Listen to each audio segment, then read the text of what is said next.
Khanin, you are the co-founder and the design director of World Spa, which is a 50,000 square foot wellness sanctuary in Brooklyn.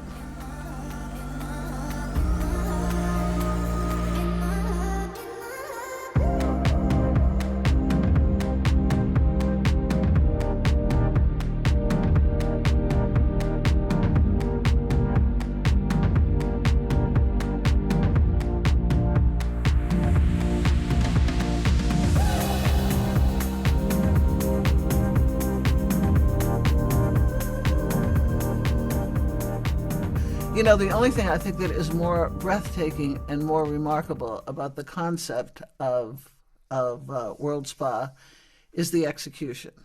But before we get into that, can you tell us a little bit about yourself so that we know who the genius behind the project is?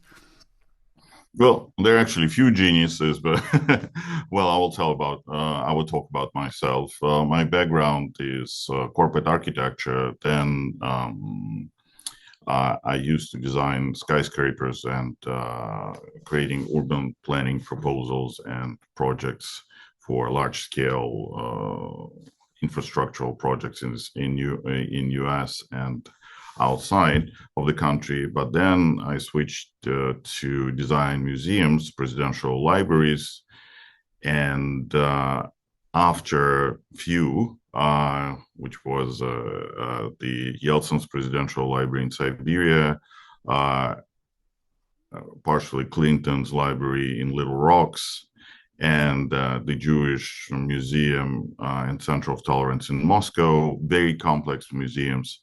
I decided to do something a lot closer, and I joined the team of developers in Brooklyn, and together we found the site and traveled the world for 2.5, 3 years, and then spent about 4 years building.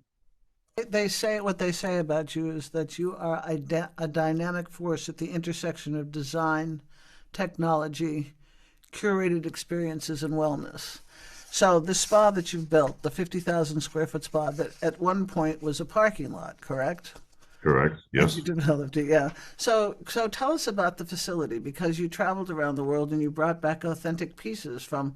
I know you didn't travel the whole world, but you made a pretty good dent in it. So Yeah, and again, it's a first project, but not the last one. So we thought that New York is a melting pot. It has cultures from all over, and in a way, the spas and banyas in New York are usually somewhere in basements and not really representing the authentic uh, um,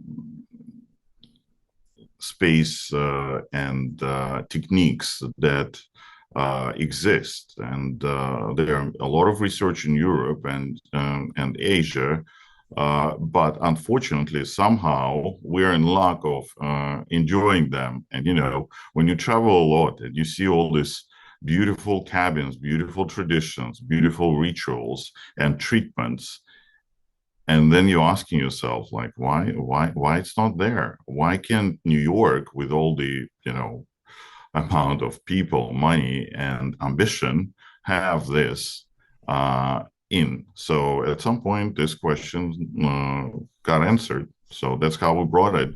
We traveled for a year and a half. It was pre-COVID, and we made an accent. We, by we, I mean my team. It's about 5, 7 people. It depends on the trip, and and every we made an accent on certain cultures, like Nordic culture, uh, like Eastern European culture of banyas, Nordic culture of saunas and dry heat, and aromas, authentic aromas.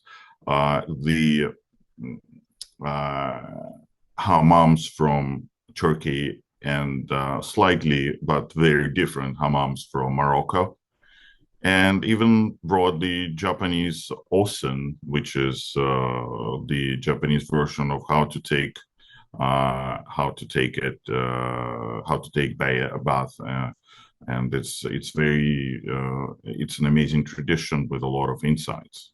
So when I come, you want to give me a private tour? Is that what you're suggesting? Exactly, yeah, because this Yes. private tour is a very special feature of our facility, and especially when it comes from me, because I know where all this comes from. And interesting enough, a lot of guests starts to join this tour. It's like, can I go with you? And then they saying, well, I've been here 10, 12 times. I didn't know that, but it's changing a lot. So you start to see people, let's say, collecting, let's say they have this sauna hats and they collect the snow from the snow room, bringing them to the aroma sauna, and then adding snow to the juniper walls, like the one that you have behind you. And what's happening? The snow, when it melts, it creates humidity. Humidity gets in the juniper. You start to breathe it, and the room is changing. It's like, not just adding volume to it, but it's becoming, I call it 5-dimensional, because what we do, we control environment, but by building it 3D around you, it's beautiful. Then we add music. So you meditate with the music. That's 4D.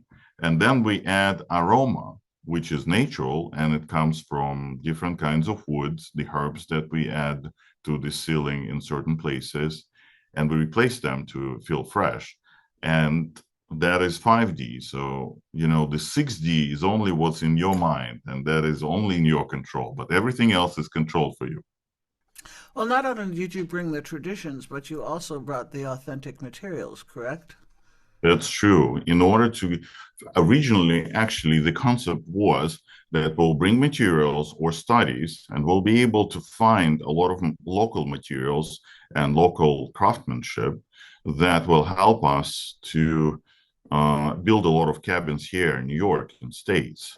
But then the more we were traveling, the more we were understanding the complexity of this topic. We understood that it's a lot better, or at least to start with, by engaging the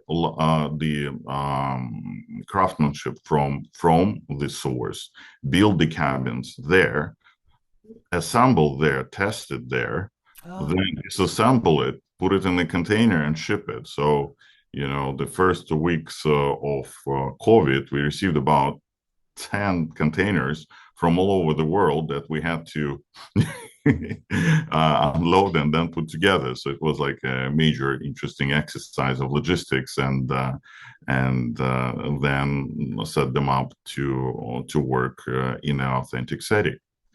but wasn't the one from Morocco? Didn't you build that with mud and straw? Wasn't that assembled different? That's actually different. Yeah, Moroccan has its own story. Each of them, they are, I treat them as babies. Each of them have their own interesting sort of sometimes funny, sometimes no, never tragic though, but mostly funny story. The clay and hay is not Moroccan. Clay and hay is sort of like it's an exception in all other cabins. You're traveling the world, geography. With the clan hay, you're actually traveling time. It's a time capsule. You're going back 2,000, 3,000 years back to to the times of the adobe houses. And when you sit in this mud or clan, we call it clan hay, and also have a nickname skiff because we were originally planning to draw ornaments of the skiffs right on the clay, and it was a very cool idea. But then I thought, like, if you go back in time, so many cultures had the same tradition of building this clay and hay half sphere arches and create a fire in the middle, or bring the hot stones and pray, do surgeries and a variety of different treatments there. So going to Clan Hay, the closest culture you can get geographically right now that is exist will be a Mexican Temescal from Yucatan. Oh. And the Finnish sauna, didn't you bring back the wood from Finland? Yeah, there was actually not only from Finland. I was consulting with the people in Helsinki, and not only.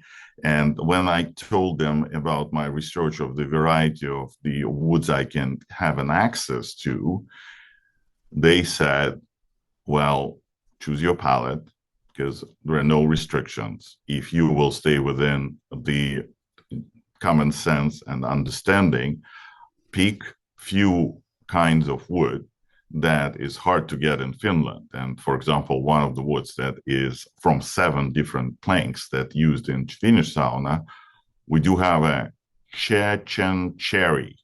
It's a cherry tree from Chechnya, the Caucasus of Caucasus Mountains. So, and it's not, it's you know, I know exactly what it is. I know what it gives, and it's a very special tree, let's say, but it's there for a reason, as many others. Yeah, it's fabulous. I when I graduated from college, I put a pack on my back and I traveled around the world by myself for a year. And at one point, I ended up in Turkey, Mm. and I had no idea what a hammam was. And this group of people brought me to the hammam, and I remember that it was just this huge. It almost looked as if it were a church. It was a huge dome, and there were just shards of light that were coming down, and you would just lie on the floor for maybe a half an hour, and the hammam was ringed with these women who were fecund and like Botticelli figures, and you would just lie on the floor until you had been rendered into an amoeba, and they would slide you across the floor and they'd put you between their knees and scrub you down, and then throw cold water on you and bring you back again. And that was very evocative of what was going on in Rome and in Greece and in all these ancient cultures, where not only were they using them for medicinal purposes and for hygiene, but they also used them as social meeting places. Is that correct? Absolutely, and I went through that experience. I really enjoyed how you described it because it's really aligned with exactly what I felt when I was in Turkey. It was, I think, it was many years ago when Istanbul is one of my favorite places. Even if you have a chance to spend even a day or two on the way somewhere else, like Central Asia or going to Eastern Europe, it's just an amazing place to start your tour. But the hammams there, yeah, they're authentic, they're beautiful, and they are brutal. Like the way they do these treatments, you will never forget. I remember them now. It's true, yeah. And so, is there a social aspect to what you're doing here? Yeah, it is actually all about social aspect, and that's what I call here the sort of post-COVID renaissance. People need to socialize, and for a lot of people, it takes a lot of time to decompress and get from there. Oh yeah, work from home. I don't want to leave my room. I feel very comfortable in the triangle, like the kitchen, my home office, and my bed.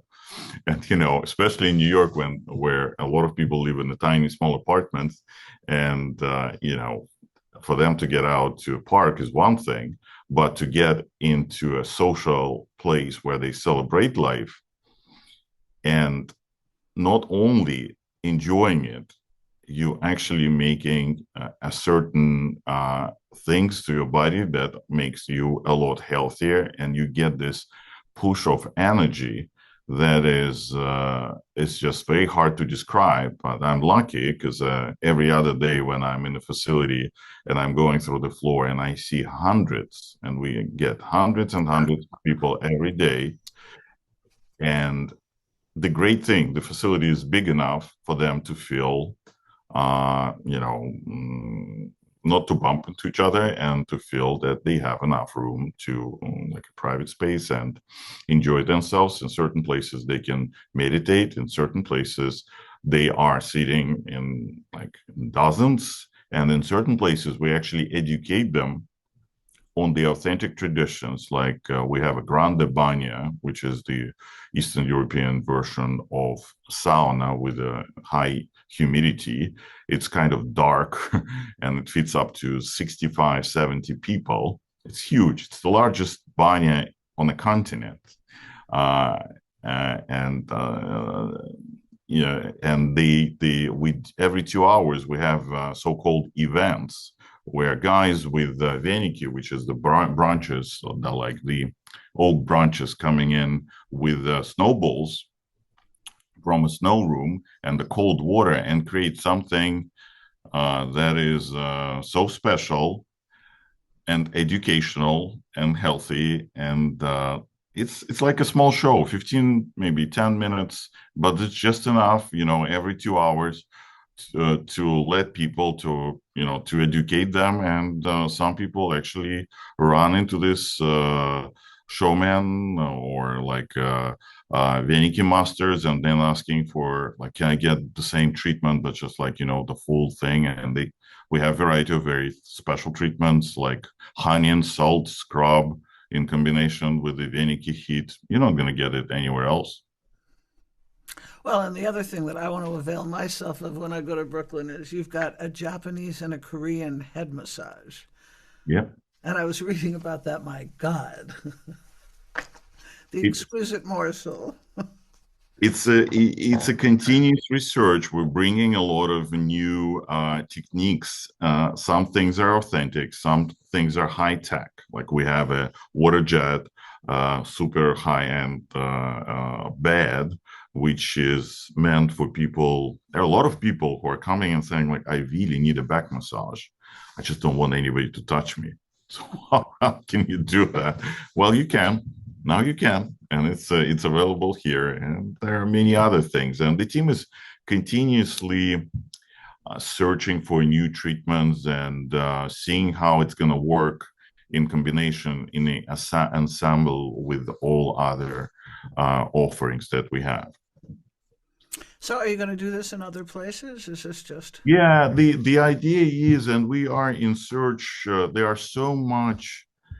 There are so many available, vacant spaces in Manhattan. There are so many big stores that are leaving the city, and the cool thing is, a lot of people from a real estate community start slowly but clearly understand that when you bring facility like that into your building or into your block, it just changes a lot of things. And it's not just another gym. Like a lot of people have like 5 gyms in one intersection, which is amazing. Where I understand that a lot of people want to, and they want to have choices. In New York, it's all about choices, but bringing facility that has this wellness component in combination with all these longevity studies and uh, certain research, they are opening in. There are many brands that are opening in the city around Flatiron District. I'm more interested in areas like sort of like closer to Upper West Side or maybe Columbus Circle. We'll see. It's in work, so we have a lot of people approaching us saying like, I have 45,000 square, I have 35, and it's places that 7 or 5 years ago we were not able even to imagine being available for that. So it's getting there. We'll open probably another one somewhere in Manhattan, and it's going to happen within the next 2.5, 3 years, because now we know what we want. We know where to get it. And we might add certain special features to Manhattan location, certainly as, business developing and people have their appetites. Yep. So, so where the motto for Soft and Savage is that there are those who are faced with challenges, there are those who seek challenges, and Soft and Savage is the universe where both excel. How would you say that you were a soft and savage candidate with what you've just accomplished? Well, challenges. We went through construction at the COVID time in combination with a lot of uh, misunderstanding of the whole bathhouse spa facilities from, let's say, from financial institutions. They don't understand yet, but they're getting there. Like, what is it? Why is it so big? Where's the hotel around it? Uh, and when you start to explain it, they're saying like, well, I want to see papers. I want to see proof. And you can do it. You can show things from Europe, but they don't look at that, saying like, well, it's, you understand, it's here. So it's really like the local mentality that created a challenge or some kind of resistance. Are you building brothel or something like that? Oh, it's somewhere in Brooklyn. Oh, you sound Russian, and things like that. It's like a lot of misunderstanding. But now, when there is a thing, it's there, it's available, and it's open for public.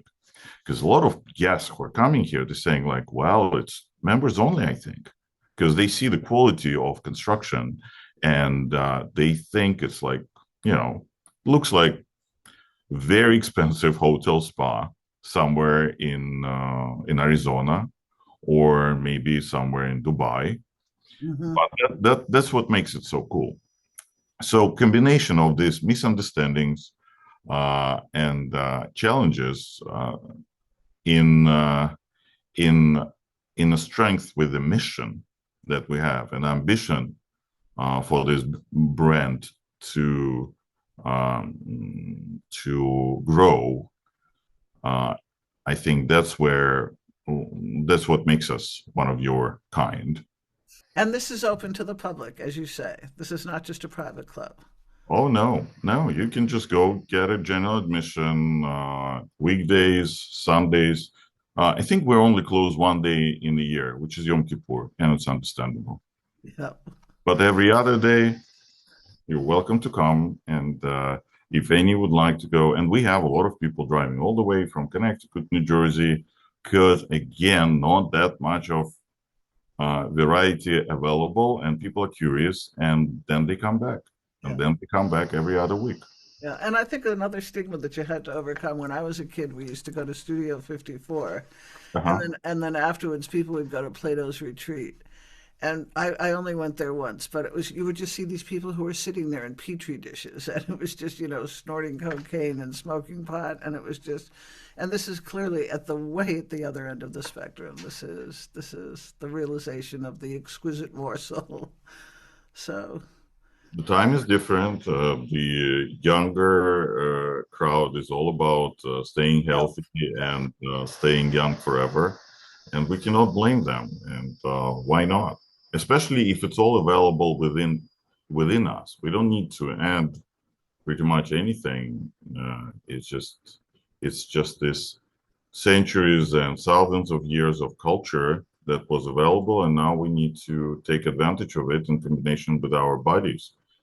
Yeah, Uh, and reintroduce it. And the other thing is, when you and I met at the Norwegian embassy, I came late, but there was a woman who was doing a presentation, and she was talking about a facility that is not on such a grand scale as this, but that she had developed this facility in Oslo, and that they had done a what do you call it? They had done a study beforehand, and 65% of the people in Oslo suggested that they were severely lonely and that they were very, very depressed. And she put together this facility, and people started to come from the community, and it has now significantly reduced the amount of loneliness that people are experiencing there. So, you know, that's a good illustration, and I think she mentioned also that they already have 60 facilities within how many years. So it's interesting. They're small but very efficient because you can because they're mostly on the water, so you yeah, can park it or bring it to any pier and basically change the environment about this. And especially in the winter, when the weather is not nice, but take advantage of it, to put like a nasty weather in combination with the beautiful, like cold, deep jump from the sun and then getting back, what can be better? yeah, So, yeah, we sort of share the same vision and mission, just on a different scale. And, but it works the same way, yeah. And the amount of people coming and coming back, that's what I'm very excited about. I see a lot of people on the floor are saying, "Oh, that's my 10th time, or that's my 12th time," and then we've been open for what, 2.5 years, and I feel like people enjoying it. It's and for some people, actually, I see them every other day. They're members who somehow added this to their daily routine, especially people who work night shifts before they, Oh, go back home.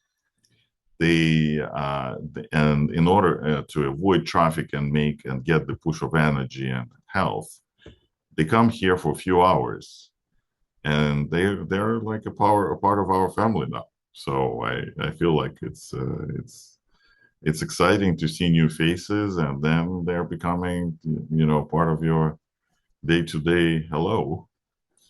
so And do you know the concept third space? uh, third Have you space, heard that? Third no, space? not yet. Where is it?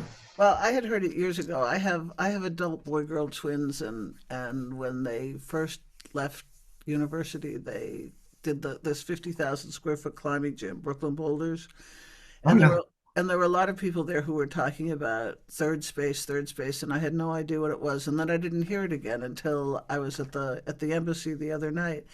And what it is it's the first space is home, the second space is work, and the third space is getting together. You know, it's socializing, and unfortunately, people don't go to school anymore. People don't go to work anymore. People don't, the only place that people can meet one another is in bars. And this is a much healthier version of third space because as people are coming out of COVID and they're starting to get together again, they want some place that's healthy and that's nourishing and that's clean and that's doing something for them physically, mentally, and socially. So I think this answers all of that. Yeah, I'm glad that we can do it, and I'm glad that popularity from the younger sort of generation of it's heading here. I see guys, but like a lot of people, most of our guests are actually like ladies, and but which were not intended. It just happened because they like the cleanliness, and they like a certain design aspect, and everybody now wants to take a cool picture of yourself and send it and post it. And we're not against it. I know in some places you're prohibited, but here somehow it works. When people are getting too loud, we gently ask them to stop.